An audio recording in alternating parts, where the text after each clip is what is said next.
Despite your prolonged unemployment, you exude an unwarranted confidence, I exclaimed, lifting my gaze from the laptop, where I had been diligently working at the dining table. A sharp pang shot through my neck, causing me to cry out in pain, as I turned around to find my mocking mother-in-law brandishing a hair iron. I recalled seeing her preparing to go out in the washroom earlier. Now, she was pressing the hot iron against my skin. So even a parasite like you feels the heat, she sneered. I was just testing how thick-skinned you are. You're utterly useless, yet you live such a luxurious life. But I do work hard, I protested, feeling the burn against my neck. Why are you treating me so terribly? You call that working? Staying at home and being lazy is not a job, she retorted. It's about time you stop leeching off us. However, the true parasites were my husband and mother-in-law. Despite paying the $5,000 rent and covering living expenses and allowances for both of them, I endured such treatment. I've reached my limit. Leave this house immediately, she commanded, her tone dripping with disdain. Once I go, I'll never come back, I declared, gathering my belongings. Tears mingled with frustration and pain in my neck as I left my in-laws' house for good. My name is Kelly, 35 years old. It had been 2 years since I got married. Even before marriage, I had been working from home as a freelance writer. After my father's accident, I returned to my parents' home to support them. Gradually, I found success as a freelance writer, earning more than I did in my previous job. During a college reunion, I reconnected with Ben, who would become my husband. Despite our differences, we were drawn to each other, and soon we were married. However, tragedy struck when Ben's father passed away suddenly. We moved in with Ben's mother to support her during this difficult time. Living with my mother-in-law proved to be challenging from the start. Despite my efforts to support her, she never accepted me as Ben's spouse. Her constant criticisms and sarcasm wore me down. But despite the hardships, I remained resilient. I packed my belongings and left, determined to build a better life for myself. I pondered Mary's criticisms but obediently responded with a simple yes in the evening. She questioned, "Did you buy these ingredients from that store? How can you make such a meal with ingredients from there?" It was from a nearby luxury supermarket. "I'm sorry if it didn't suit your taste, Mary. It's just a simple salad. Ben likes it, so I often make it. But yes, that supermarket is quite expensive," I explained. "My goodness, how embarrassing. Act in a way that doesn't bring shame to our family. You never know who's watching," she sighed deeply, shaking her head in disappointment. In that moment, I made a firm vow to be recognized by my mother-in-law. From grooming to cooking skills, I worked hard every day. However, her critical eyes never softened. Initially, I took her sarcasm and cold words lightly, but they gradually began to feel crushing. I felt invalidated and powerless. I wanted to confide in Ben, but our life together had changed. We used to enjoy our time as a couple daily, but since moving in, our opportunities to see each other had decreased. "Sorry, I've been really busy with work lately," he said tiredly. Hearing this, I felt unable to speak my mind. But being human, I have my limits. I felt the need to share my stress with Ben. "Hey, I have something to discuss," I began. "Oh, I actually have something to talk to you about too. I quit my job 3 months ago." "What? Quit? What do you mean?" I exclaimed. "Don't worry. I've already started another job. Remember the select shop I always wanted to open? I finally launched it.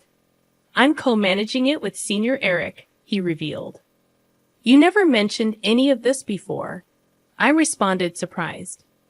Senior Eric, a widely respected figure in our university circle, was admired for his leadership and charisma.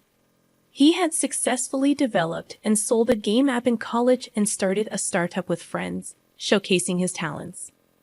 Ben, in his usual gentle tone but looking slightly guilty, said, "I didn't want to worry you or Mom. I'll work harder from now on. Will you support me?"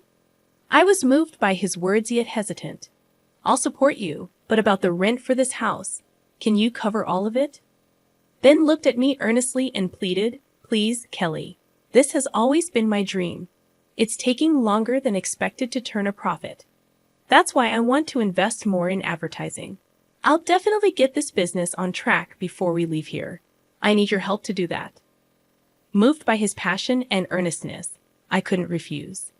I could afford the rent with my income, and fortunately, we had some savings. More importantly, I had never forgotten the day I chose to marry him, sharing and empathizing with his dreams and passion. "If you say so, I understand, but only until the lease on this rental ends. Also, I want to know more about the store you're running," I agreed. "Of course, thank you," Ben said, showing me the website of his select shop. I was impressed by its charm. "Is there anything I can help with?" I offered, but Ben firmly declined. "I want you to focus on your work, and please don't tell my mother about this." "I don't want to worry her," he requested. Necessarily, with this new development, thoughts of my mother-in-law completely left my mind. I was eager to support Ben's business, but the monthly expenses I had to cover kept increasing gradually. Managing the entire household budget, financially aiding my husband, and even providing an allowance to my mother-in-law became solely my responsibility. My only hope was for the rental contract to end quickly. "Kelly, could you put off your computer work for a bit and do some cleaning? Since you're staying here, you should be more proactive with the household chores," my mother-in-law instructed. I hurriedly replied, "Oh, I'm sorry, Mother. I'll start as soon as I finish this job."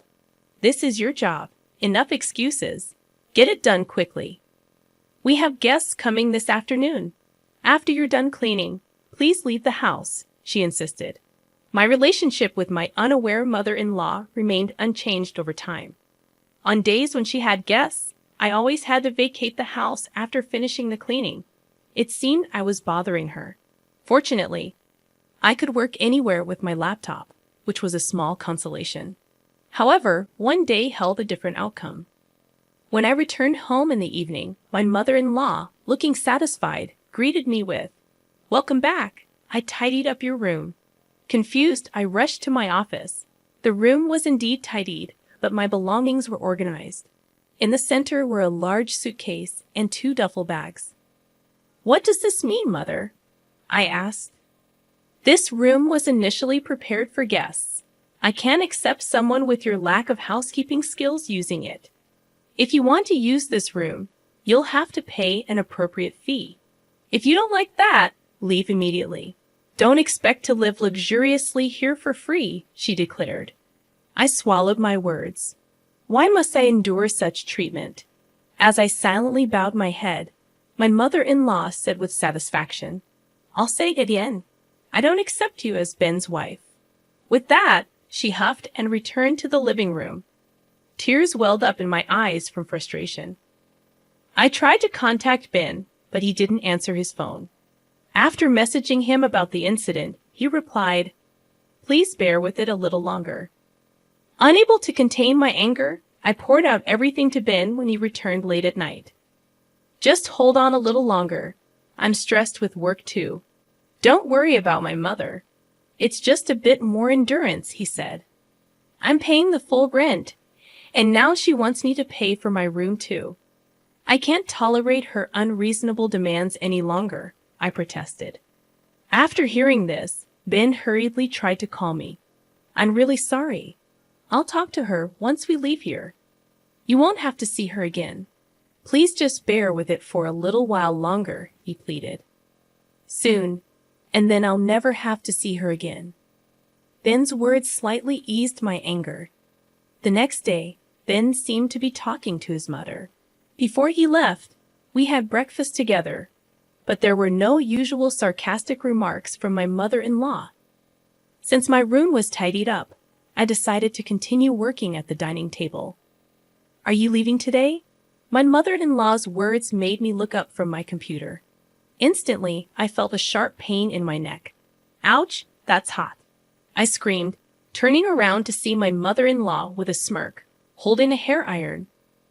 "What are you doing?" I exclaimed. That was all I could say as I held my painful neck and rushed to get a cooling pack from the fridge. Thinking back, my mother-in-law had been getting ready to go out in the washroom earlier. She had used the hair iron she was holding against my neck. So you can feel the heat too. I wanted to see how thick-skinned you are, living such a luxurious life, yet being so useless. I work hard too. Why would you do something so terrible? My mother-in-law scolded. Working? You're just using your at-home job as an excuse to slack off. Nothing but an unemployed person. It's about time you consider our situation and become independent, she added. In reality, I was the one bearing the rent and living expenses, yet I couldn't understand. I couldn't comprehend why I was being treated this way. Before I knew it, I found myself glaring at her. What's with that look? The look of a pitiful person. I've reached my limit. Leave this house immediately, otherwise, I don't know what I'll do next. Am I really allowed to leave? I questioned. I won't come back here ever again, you know. Yes, that's fine. I'm fed up with taking care of poor people like you, she responded with intense pain and disappointment evident in her tone. Filled with a mix of emotions, I cried as I packed my things. Since my mother-in-law had already organized my belongings the day before, it didn't take long. I no longer cared about the fate of this house. I left my in-laws' home without looking back. After receiving treatment at the hospital, I went to my usual cafe to calm down. The spacious table arrangement and quiet environment were ideal for focusing on work. As I contemplated whether to contact Ben, I was suddenly approached. Kelly, is that you? To my surprise, it was Senior Eric. It's been a while. How's Ben doing, Senior Eric? Long time no see. Ben is in your care. I heard you were the co-owner, he remarked. I apologized for not greeting him earlier, explaining that I'd only helped with the website design at Ben's request. However, Senior Eric was taken aback, saying, Co-owner? What do you mean? I just helped with the website design on Ben's request. I was shocked. He lied. Then Senior Eric mentioned, I heard you were the sponsor. This revelation surprised me. Ben had rented a different apartment and seemed to have worked hard for the first few months. However, he had others manage the inventory, shipping, and promotion for the online shop from the beginning.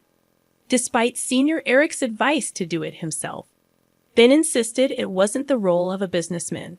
As a result, there was no increase in foot traffic or sales, only mounting expenses. According to Senior Eric, Ben was now deeply involved in internet business, paying high consultant fees. He was living extravagantly, acting like a business owner and sometimes mistreating his juniors. I was at a loss for words. The reason I had to cover my mother-in-law's allowance was that they had used up my father-in-law's inheritance. Ben's recent requests for financial support were probably because his funds were running low. He hadn't told me about the inheritance, perhaps for that reason. Doubts connected with Senior Eric's words, and everything became clear. I got up, thanked him, and left the cafe. Before I knew it, I was in front of my parents' house. Seeing me with my luggage, my father looked surprised. Tears overflowed as I saw the faces of my parents, who I had been holding back my sorrow from. Tell us what happened. Your mom and I are always on your side, my father said. That's right. You always try too hard on your own. Their warm words made me cry again. Crying, I told my parents everything. The terrible treatment from my mother-in-law and the fact that I was bearing all the expenses for my in-laws' house. My parents were both outraged and cried with me. There's no need to go back to your in-laws' house. Live for yourself from now on, my father said. His words deeply resonated with me. After talking about everything, I felt a weight lifted from my heart. What had I been living for these past months? The only message from Ben was a short one, asking, "Where are you now?" After ignoring several similar messages, his attempts to contact me stopped altogether. My existence must have been just that insignificant, more than sadness. I felt a firm resolve just by having a meal with my parents. I could feel the warmth of a family. Maybe what I had been seeking were such simple moments of happiness. While staying at my parents' house, I gradually felt like I was gaining myself. About 2 weeks later, Ben called, probably because the rent payment was due. Kelly, where are you? Have things calmed down with Mom? She feels bad about it. Aren't you coming back soon? He inquired. I'm at my parents' house now. I plan to live here from now on. Your mother said she's tired of taking care of a poor person like me. And I'm not going back. Let's get a divorce, I calmly conveyed. Wait, why divorce? If living with Mom is the problem, let's talk it out. I'm coming to pick you up. Let's talk in person. Why should we talk now when there was no contact before? And how's your business? Ben responded. After that question, there was a moment of silence. Actually, I'm seeking advice from someone knowledgeable in business. There might be a big plan realized next month. That's it. Let's go look for a new place to live before that, Ben suggested. Don't change the subject. You haven't told me anything important. That's why I don't want to talk anymore. I'll write the divorce papers and send them to you, I said and hung up the phone. However, that night, Ben suddenly appeared at my parents' house. I talked to him through the gap in the door with the chain on. Kelly, please don't be mad. Let's go back. Mom feels bad about it. Come on, stop sulking. I was kicked out of the house by your mother. Don't take it seriously. Not take it seriously? Did you know why I left the house? Your mother pressed a hot hair iron against my neck and burned me. I don't know what else might happen, and there's no way I can go back, I explained, showing him the burn mark on my neck. Did Mom really do that? I'm sorry. I didn't know. Why didn't you tell me? Mom told me it was just a simple fight. I'm really sorry. Are you okay? Ben apologized. A simple fight? His flippant words made my anger boil over. I had planned to decide on a divorce without facing him, but my indignation overflowed. I felt the same anger towards both my husband and mother-in-law. I thought of blaming them thoroughly. The outrage in my heart seemed to burn. Anyway, I'm not coming back. You should go home too. I'll contact you again tomorrow, I asserted. Really? Will you actually contact me? I can't accept a divorce without even discussing it. If you don't contact me, I'll come back tomorrow, Ben said before leaving. I prepared and arranged to meet with Ben and my mother-in-law 3 days later in the afternoon. The place for the discussion was a cafe restaurant on the 30th floor of a luxury hotel. On the day, I dressed in a high-end brand dress, revealing my neck and styling my hair up. My mother-in-law looked displeased at the sight of me. Thank you for gathering today. I have reserved afternoon tea, so please enjoy it. I smiled at my mother-in-law and Ben. Ben seemed a bit relieved at my calm demeanor. Soon, tea and small appetizers were served at our table. Before we started eating, my mother-in-law began to speak. Kelly, I'm truly sorry about last time. I was wrong. Ben scolded me harshly. You'll forgive me, won't you? She pleaded. I didn't respond immediately and quietly continued eating my appetizer. Then, I turned my neck to show the burn scar. I can forgive you, but not until this scar fades. Also, are you aware that Ben quit his job? Ben shook in surprise, and my mother-in-law looked at him in astonishment. What do you mean he quit? He's been saying he's busy every day. He's busy right now. He's an honorable businessman. Wait a minute, Ben. My mother-in-law panicked. What do you mean, businessman? Did you start your own business, Ben? Explain yourself. As my mother-in-law interrogated him, I smiled contentedly while watching Ben struggle to make excuses. At that moment, the tea stand was brought to our table. I enjoyed the delicious-looking sweets while watching Ben and my mother-in-law argue. The view from the luxury apartment was great, but the view from this 30th floor cafe was also special. By the way, Ben, what have you been engrossed in lately? I inquired. I heard from Senior Eric that you quit the select shop. Is that true? I questioned Ben, who immediately lost color in his face, looking both surprised and scared. Meanwhile, my mother-in-law tightly gripped his arm, confused and repeatedly asking what happened. Why would you do that? I know everything. Ultimately, you were more obsessed with being a successful person than a businessman, right? Despite having no business sense, you just impulsively went ahead and ended up spending all the inheritance your father left, didn't you? I confronted Ben. while my mother-in-law's voice filled with suspicion and anger. Yes, exactly. Ben has used up all your inheritance as well, right? So, our household finances are completely depleted because of Ben, I explained, causing my mother-in-law to sink back into the sofa in shock and despair. I have been covering all the expenses for the house. Even the allowance you thought Ben was giving you came from my wallet. In addition to that, I've been paying for Ben's expenses while he's been gallivanting around as a businessman, I disclosed, watching their reactions carefully. Don't worry, Mom. With Kelly's income, we'll manage, Ben attempted to reassure her. But I wasn't having any of it. Don't joke. I heard you're getting into another business. We're already at the bottom, spending money and just playing around. Stop it now, I asserted firmly, feeling the weight of the situation pressing down on us. As the cafe fell silent, I finished the tea left in my cup in one gulp and declared, I can no longer take care of you two, who are now penniless. You will need to take care of next week's rent payment, and regarding the divorce, let's proceed firmly through a lawyer. Ben pleaded tearfully. I don't want a divorce. Please don't do this. But my mind was already made up. My mother-in-law's face trembled with paleness as she begged for my help. You said before that you didn't accept me as family, didn't you, Mary? As compensation for the burn, I would like you to start with this payment. I hope you still have this allowance, I stated firmly, leaving the two of them in the hotel. Ben remained silent, ultimately saying nothing. Looking up at the high-rise floors from the ground, I hoped they felt the sensation of being cast down from heaven to earth, marking the end of my revenge. Afterward, we got divorced.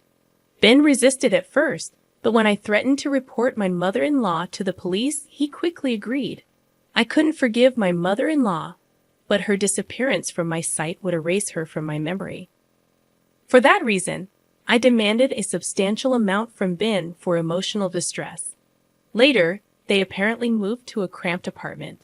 However, the relationship between my wasteful ex-husband and betrayed mother-in-law seemed strained. Aiming for independence, my once arrogant mother-in-law is now reportedly doing part-time cleaning work. I couldn't help but laugh at the thought of that scene. Currently, Ben is struggling with debt and working multiple part-time jobs at night. It seems that working as an employee was more suited to his true nature. The active personality of Ben that I once found attractive was, from another angle, just impulsive and shallow foolishness. Living in the luxury apartment and the inheritance from my father-in-law must have revealed his flaws more clearly. I continue to work actively from my parents' home. I met with Senior Eric later and conveyed to him the details and my gratitude. He appreciated my writing skills, and now I am receiving work from him. For the time being, I plan to focus on living for myself with my parents.